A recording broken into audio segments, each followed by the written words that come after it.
Shalom, selamat pagi Bapak Ibu Saudara yang diberkati Tuhan.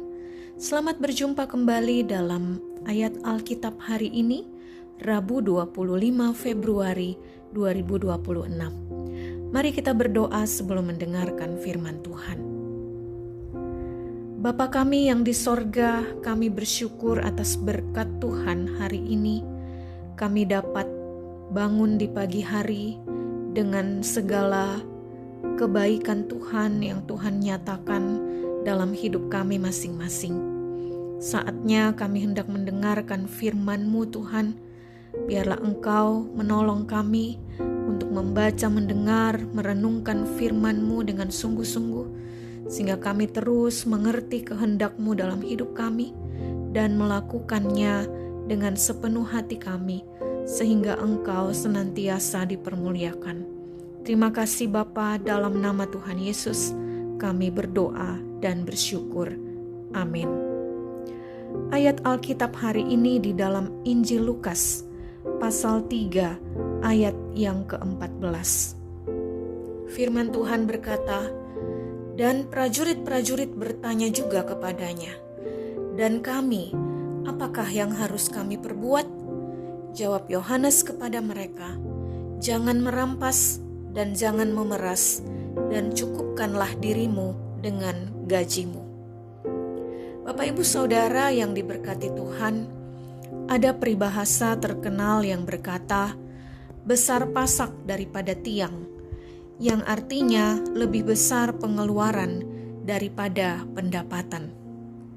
Gaji hanya 5 juta, tetapi memiliki gaya hidup seperti orang yang bergaji puluhan juta. Akibatnya seringkali adalah terlilit hutang atau gaji hanya habis untuk membayar hutang. Alkitab secara jelas mengingatkan kita tentang merasa cukup dengan gaji atau pendapatan yang kita miliki. Secara khusus dalam pemberitaan tentang pertobatan yang disampaikan oleh Yohanes Pembaptis. Ia menyampaikan hal ini kepada prajurit-prajurit Yahudi yang bekerja untuk Kekaisaran Romawi yang menjajah Israel pada waktu itu.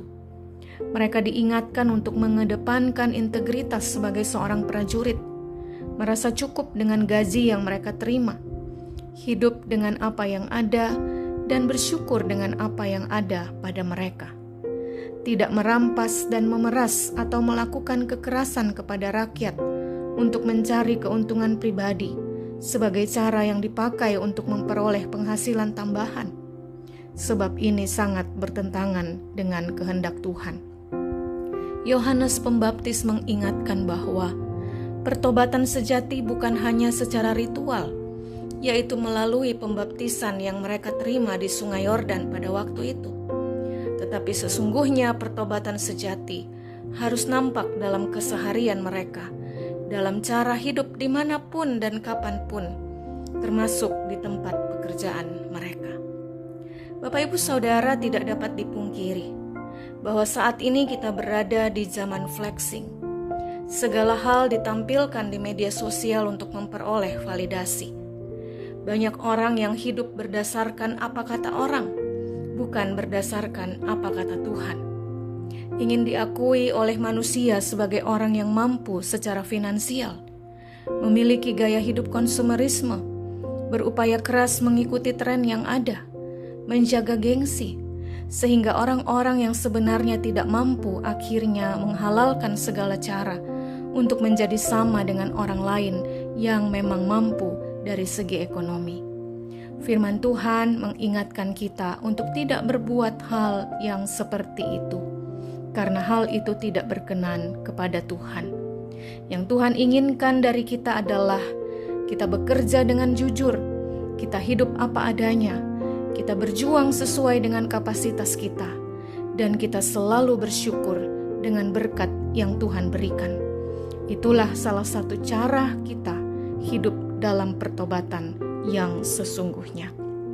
Mari kita berdoa.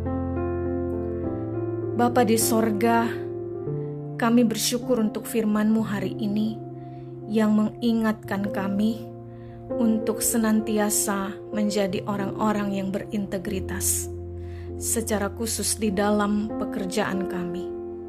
sehingga kami senantiasa merasa cukup dengan apa yang kami terima dan bersyukur dengan berkat yang Tuhan anugerahkan melalui pekerjaan kami.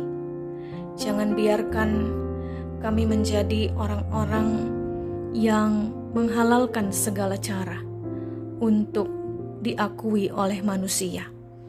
Tetapi biarlah kami menjadi orang-orang percaya yang senantiasa hidup dalam pertobatan sesungguhnya, termasuk di tempat kami bekerja dan di dalam keseharian kami. Kami senantiasa melakukan kehendak-Mu ya Bapa. Terima kasih Bapa.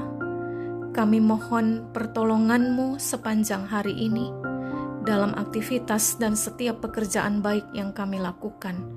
Tuhanlah yang selalu menyertai kami.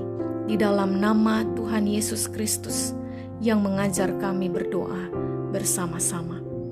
Bapa kami yang di sorga, dikuduskanlah nama-Mu. Datanglah kerajaan-Mu, jadilah kehendak-Mu di bumi seperti di sorga. Berikanlah kami pada hari ini makanan kami yang secukupnya, dan ampunilah kami akan kesalahan kami, seperti kami juga mengampuni orang yang bersalah kepada kami. Dan janganlah membawa kami ke dalam pencobaan, tetapi lepaskanlah kami daripada yang jahat, karena Engkaulah yang mempunyai kerajaan dan kuasa dan kemuliaan sampai selama-lamanya. Amin.